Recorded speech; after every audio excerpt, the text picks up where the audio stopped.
Hi, this is Paul. Twitter is Twitter, but there's interesting conversation broke out under my posting of the Variety piece about Jordan Peterson and Olivia Wilde's movie. This back and forth between Dr. Lou Algie and Martin Zarathustra. Dr. G wrote, historically, having a large number of angry, alienated young men in your society has tended to end badly, violently badly. To the extent that Jordan helps ameliorate this at any kind of scale should actually put him in the running for a Nobel Peace Prize. Martin Zarathustra responds, do you have any evidence other than anecdotal stories that Jordan has helped ameliorate any of this? Sending people into the arms of right-wing conspiracy worldviews does the opposite of what you're claiming. Dr. Luo Ji responds, do you have any evidence of that? Writing off large swaths of young male population, which our society seems to be doing, is historically exactly the condition for right-wing populism.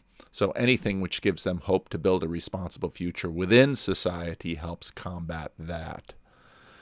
A couple of thoughts on the exchange. One of the things that I noted with Twitter is often I only see replies, and if I really want to read a tweet in context, I have to sort of back out and see the back and forth. Sort of in context, which was very helpful in this case. Of course, I have amassed a considerable amount of evidence that, and anecdotal, one person at a time, I haven't done a survey, but a considerable amount of evidence that Jordan Peterson has helped a variety of young men sort of push back from the brink of alienation and engage in society in a very healthy way, usually in terms of improving their marriage, improving their relationships with their parents, pursuing religion, which tends to put them into a matrix of social relationships that go beyond but include their family, and usually, especially if they're pursuing some sort of Christian religion, should lead them to a place where they are not violent, but in fact are hopefully like Jesus, productive and self-donating and self-giving, because that is, of course, the Christian way. So, in my opinion, Jordan has been very helpful in that kind of way. I also thought about this politically for a couple of reasons. First of all, when I listen to people make a big part of the, I think, fear and complaining about Jordan Peterson is this idea that Jordan Peterson is going to turn people politically conservative. Now, it's helpful to up the resolution behind that a little bit and ask yourself, first of all, what does that mean? First of all, he's a Canadian. He doesn't generally advise for one particular candidate or another. Most elections that we have going on are distributed among states and local, and Jordan doesn't go into that. The second thought I had was, I don't know that I've seen Jordan change a lot of people politically.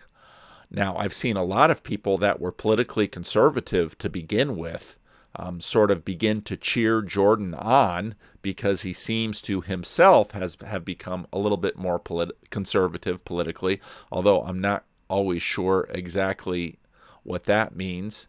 Because again, he's a Canadian in terms of where he votes in Canada. He doesn't vote in the United States. He doesn't vote in the UK. He doesn't vote in the Netherlands or Germany or any of these places. He tends to highlight certain issues. And while I've seen many people who are already conservatives cheer his content, I don't know that a lot of people that I know that I've spoken to have migrated themselves in terms of their politics. I think they've migrated themselves in terms of their religion, but not necessarily the politics. That's no statistical data, but that's just the perspectives that I've seen. But it really initiated in me a lot more thoughts in terms of what we imagine our participation is. So Sunday I preached the sermon. I had the rough draft on this channel. I preached the sermon about participation in the Apostle Paul has two analogies in 1 Corinthians 3, God's field and God's building. and I work those, and this meaningful participation in something larger. And as been noted by many people, the primary focus for this participation, generally speaking, at least in places like Twitter and on the news, tends to be political participation, tends to be, well, getting people to vote for one party or another. And that tends to be the predominant tug of war that people seem to be concerned about on Twitter. Is Jordan moving the needle? And I imagine people think in the broadest possible terms, having people in the United States vote for Democrats or Republicans. I'm not even politically aware enough to name the predominant Canadian parties, much less the parties in the UK or the Netherlands or Germany or Australia. I don't pay any attention to it, and frankly, I don't care that much. It's simply not an area of my interest. But what we sort of have is this imaginary that we participate loosely in, which we cheer. Now, that has become, I think, for a good number of people, their primary field-like or building-like participation that they imagine themselves participating in. It's sort of become the common space in the culture. And I think this is especially true with respect to younger people, especially younger people that say don't participate in church. And Jordan has made this point. He had a young individual on not too long ago who basically making the point that when you sort of lose your focus in religion, your politics becomes your religion and sort of becomes the all-defining point. If you're looking at statistical data, a number of people have pointed out that studies about people and their friend groups have found that the salience of political party participation has risen above race or religion in terms of anxiety over their children's potential life partners, to the degree that people are even imagining a life partner at this point. So, in terms of the specific question of this tweet, Jordan Peterson, I think, has had a much bigger impact in people's individual lives rather than on the political spectrum. And I think that whether or not that's Jordan's happy about that, I suppose that's up to him. I'm always reading too many books at one time, and after making my last video, which I posted on Monday, which I had made on Friday, it's really sent me down a rabbit hole into the Iliad. But in my office, pondering what I might want to talk about in this video, I picked up George Marsden and Bradley Longfield's The Secularization of the Academy. When Duke University was established in 1924, its founding bylaws stated the aims of Duke University are to assert a faith in the eternal union of knowledge and religion set forth in the teaching and character of Jesus Christ, the Son of God. The founders, this is 1924. The founders built a massive Gothic cathedral at the center of the campus, and next to it a well-endowed school of religion, which suggested the medieval pattern that placed theology alongside medicine and law as a preeminent professional faculty. Not until the 1960s did the new university give up required religion courses for undergraduates. Duke was not unusual among American institutions of higher education of this era in any of these respects. In 1924, chapel attendance was still required for undergraduates at the nearby University of North Carolina in Chapel Hill, as it was in Yale and Princeton, and administrators spoke of the Christian character of their work. In 1939, nearly one-fourth of state universities and colleges still held at least voluntary chapel services and most routinely subsidized campus religious activities. all this pearl clutching over Christian nationalism.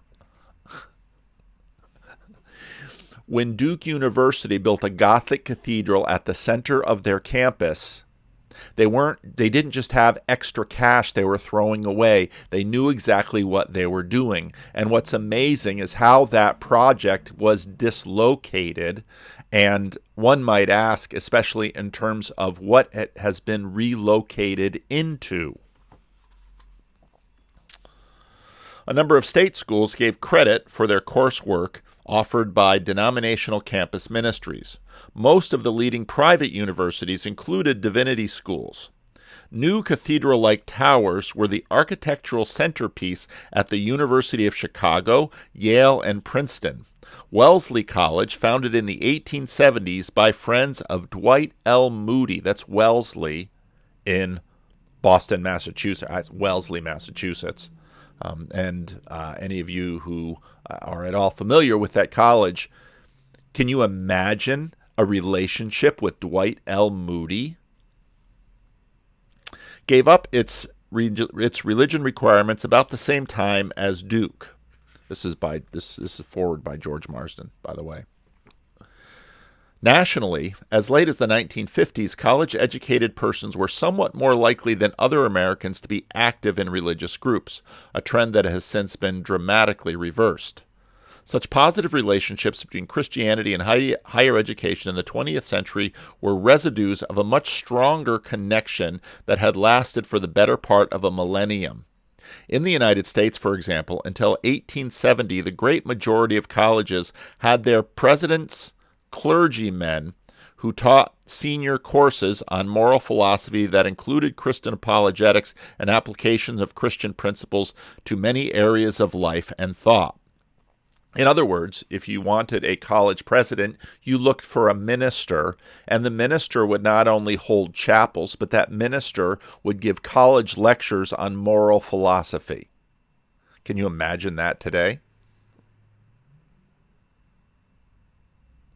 Protestant colleges often served as virtual public institutions, and state colleges were dedicated to quote-unquote non-sectarian Protestantism. Although much about these colleges, including most of their class assist curricula, was secular, they also provided guarantees through the presence of Christian faculty and by means of considerable coercion of a strong Christian presence as well. Almost all had at least one required daily chapel service, and many required Sunday church attendance as well. Catholic and frankly sectarian schools typically had even more rigorous religious ties. In Western society, higher education had long been under the aegis of the church, and the two domains had not yet been clearly differentiated. That many educated people today are unaware that until so recently, leading American schools promoted Christianity is one index of how secular the current scene has become.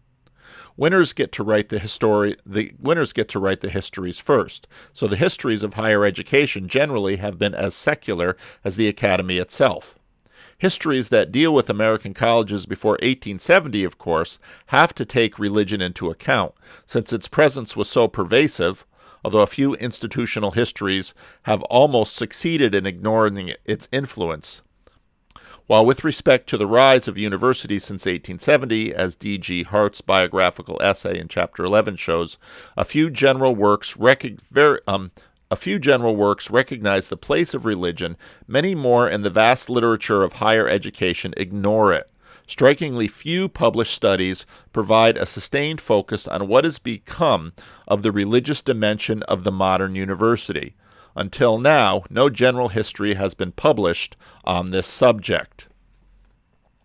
Secularization of the Academy, edited by George Marsden. Bradley Longfield has a variety of essays on the topic, 11 different essays by a variety of scholars.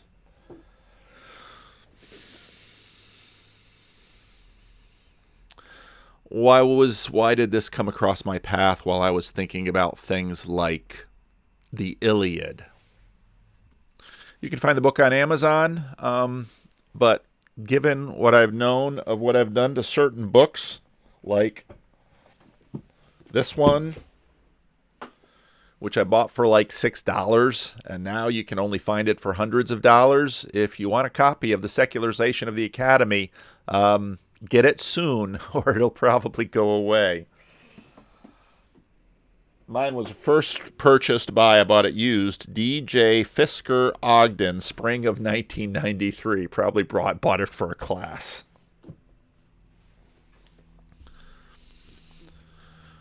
Part of Marsden's thesis about the humanities, which has been cut in many universities, is that humanities, literature, stories have sort of replaced what the chapel services and the overt, what we would call religious formation, was about. Tomorrow I have to drive down into the valley and attend my own classis. Classis is the regional judiciary of the Christian Reformed Church. I'm a synodical deputy, so I was just in Southern California for 2 different meetings. I have to go down and make sure that certain procedures are performed correctly for usually ordination of clergy. But for this classis, I had to listen to a variety of interviews of new clergy coming in. Every time I go to classis, I'm struck by just how different my classical conversations are from the conversations that I have in this little corner of the internet. It's just such a different language. Yet, you see some of the new religiosity that is now sort of replaced the overt Christianity that was in the institutions before the 1960s. When all of the attention, so part of what I focus on now when I listen to so many of these conversations is, what are the areas of concern or interest? And as is often the case, the church, the things, even in a sort of moderately conservative denomination like the Christian Reformed Church, there's just sort of a mimicry of the concerns in the broader institutions. Speaking with local public school teachers, local community college instructors, university professors at secular university, the predominance of concern for all the DEI questions just has seemed to basically take over the register that had been previously occupied by the overtly religious elements. In other words, there's always going to be a certain register that has its concern in a certain area of value for humanity. And either you can fill it with something overt. This is part of Peterson's argument about ideologies as crippled religion. Either you can fill it with something overt, or other things will flow into it. And there's a deep connection between that area and the stories that occupy us. Because I think in many ways the stories are the sort of the moral imagination. So I pulled out a great course on the Iliad that's on Audible, and some of the introductory chapters I found very interesting in terms of their connection with what has happened in biblical studies and the parallel to what has happened in classical studies of something like Homer. One of the big controversies that was in the 19th century was Homer a real person? Or were these, and it sort of parallels a lot of debate in biblical studies in the same period. You had the rise of the documentary hypothesis of the Old Testament, and you sort of had a parallel documentary hypothesis of Homer until someone basically came out with an argument that made the case that however it was we have received this ancient text from Homer, great care had been put into, we're not exactly sure of the rendering of the text, but by virtue of the strange Greek meter, at least strange because it doesn't really work very well in English, the strange Greek meter, there seems to be a high degree of intentionality that was maintained in both the maintenance of the stories in their society, and then at some point the inscripturation of those stories into the text that we have. Dactylic hexameter is an extremely beautiful, fluid, flexible, usable meter. There you just sort of have to take my word for it if you don't know Greek. But again, just to give you a slight sense of how it sounds, the opening lines of the Iliad would be Meina ed ethea peleia deo achilleos ulomenein he muria haioi alge. Now, some of you Pentecostals out there might think she's speaking in tongues, but no, it's just archaic Greek. Theke polas diphthemus psuchas aidi proiopsin hero on autuste heloria teuke kunessen oia noisi te passi dios de telea tobule. Now, if you don't know Greek, as I said, you kind of... Now, what's interesting about that is that, now, of course, this is a modern classic scholar trying to render the archaic Greek, and to the degree that you can, but then you think in terms of things like set and setting, and you think about the recitation of the Iliad, and you think about how, to what degree that recitation and the story was in a sense religious for a whole group of people.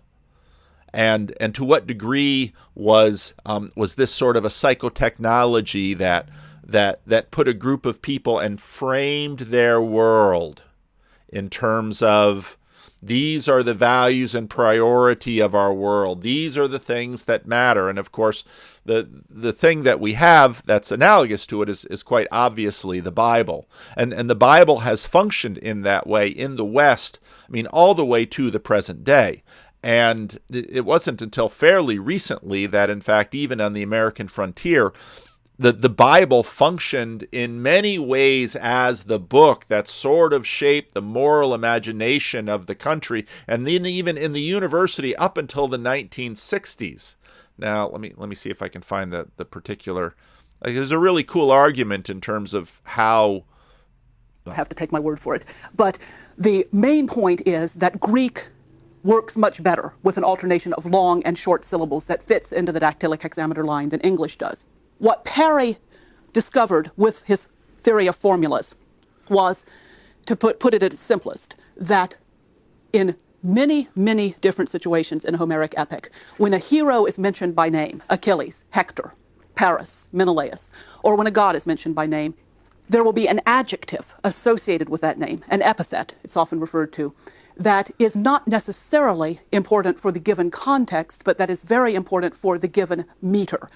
Now this is really fascinating, because what it shows is that when we read an ancient text, and we look at something like Homer, which is this epic poem, we, getting into Vervaekian relevance realization, we think about physical beings and the action and all the kinds of things that maybe we can put into a movie. They're looking at the meter. Well, why is the meter so important? Well, and now we've got relevance realization acting with respect to that. Well, maybe the meter is important because that will help them remember it. Yes, but probably the meter is also important as the entire community is listening to the recitation of Homer and all of these values and all of this imagery and all of this mythology is just getting into the community and shaping the community. It's in many ways the Gothic cathedral at the center of Duke University. For instance, if the poet wants to refer to Hector at the end of a line, and that's a great name to end a line of dactylic hexameter, Hector. If he wants to refer to Hector at the end of a line, and he needs only 3 beats before Hector, he calls him Phaidemos Hector, glorious Hector. But if he happens to need 5 beats before the name Hector at the end of the line, he calls him Koruthailos Hector, Hector of the glancing helmet, Hector's most famous epithet. But, and this was Parry's essential point, Hector is not called Hector of the glancing helmet only at moments when it is important that he has a glancing helmet. He is called Hector of the glancing helmet at moments when the poet needs 5 beats to fill out that part of the line. Similarly, swift-footed Achilles, podas okus Achilleus, is called swift-footed sometimes even when he's sitting down, at times when he is by no means swift-footed, but at times when the meter requires him to be swift-footed.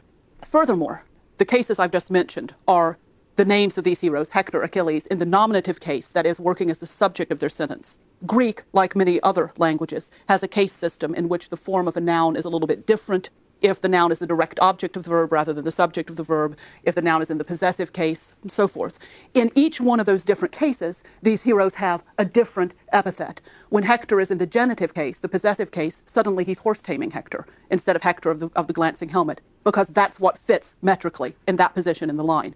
So Parry's basic argument was that Homer's formulas exhibit what he called thrift.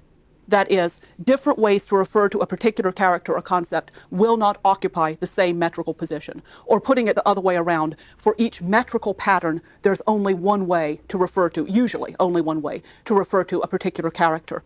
The implication of this, and this is the keystone of Parry's argument, is that in performance, a bard is not thinking creatively what would be the best adjective to describe Achilles in this particular situation. This is priority. This is relevance realization. Rather, he's using traditional set formulas. When you want to mention Achilles at the end of a line and he's in the nominative case, you call him swift-footed. This seems to go against what most of us think of as creative or poetic inspiration, and it works very well for a kind of poetry that is done in performance, in which the bard is not so much thinking about shaping wonderful poetic language as he is about producing a song given the building blocks that he's learned in his tradition to work with. Parry's theory of oral composition, if you take it beyond purely the formula, helps to explain 2 other notable features of the Homeric epics: the type scenes, so-called, and the oddities of Homeric dialect. And now these type scenes you have all throughout the Old Testament. Why does everyone in Genesis meet their wife at the well? Type scenes are rather like formulas spread out over several lines. They are, exactly as they sound, scenes that are repeated over and over again in an epic that are done in exactly the same way, exactly the same wording. Anyone who has ever read the Iliad or the Odyssey will have noticed these. In the Odyssey, for instance, when people are going to have a meal, we don't get a different description of the meal every single time. They sit down and a grave housekeeper comes and sponges off the table, then she puts baskets of bread in front of them, then they put their hands out to the bread, and then when they have taken their fill of eating and drinking, you go on with the story. There's a whole little section of a good many lines that the bard can just more or less rattle off whenever he wants to say, in effect, then they ate. Parry's theory of oral composition also accounts for oddities of the Homeric dialect. The dialect of the Homeric poems differs from Standard Greek in having several odd forms and many archaisms. The form of Greek spoken by the Iliad. Now, pay attention to our own filters here. Standard Greek. Well, what exactly is Standard Greek? Well, it's probably something like a common majority, common denominator that we have sussed out based on the texts that we have available to us. In the Odyssey is not a form of Greek ever spoken, as far as we know, by any actual living Greek person. Rather, it's an amalgamation of very, very old-fashioned words. Forsooth, quotha, that kind of thing would be the English equivalent, with odd formations, words that have been stretched a little bit so that they take more syllables than they normally would be, or words that have been compressed a little bit so that they fit into the line in a way that they normally would not, which, again, in Parry's argument, seems to indicate a traditional poetic language that developed for this kind of poetic performance, rather than an individual poet creating as he goes along. Now, Parry formed his theory by studying the Homeric epics themselves. Okay, and then they'll go along on that. And of course, if you're interested in the audiobook, Amazon's never sent me an email and said, "Gosh, Vanderclay, you're just selling our stuff for us." That's quite all right, Amazon. That's quite all right, as long as you don't start giving me strikes on YouTube. I'm happy to be the way I am. But all of this flows into this far deeper question of community formation, especially not only community formation horizontally, but community formation over time. Duke University putting a Gothic cathedral right in the middle of their campus in the 1920s with a statement that, well, if we build the cathedral, then it will somehow root the school in what we want it to be rooted in. Well, not so much apparently. And this gets into the question of, okay, as I mentioned last time, part of the difficulty that we have is that we're not only jumbling propositions, we're also jumbling values. And for the most part, this stuff has been mapped onto us, inherited, and they're always sort of in competition with each other, even as we're going through time, attempting to get somewhere better. But again, once you have that idea of better, then you've got the normative, then you've got the values, and even though we've been deeply shaped by Christianity and these stories that we have been, that our civilization has sort of been marinated in, we're now marinated in the tsunami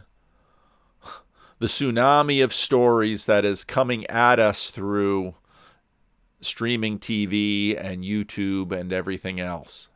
And what kind of society will those engender? So anyway, just a few thoughts before I head down to classes, and I have my culture shock of being once again in a place that I used to be very much immersed in sort of an insular pond, and just looking around and thinking, this is water, and it tastes really funny. So just a little video. I gave you 2 hours yesterday, so no complaints on the length here.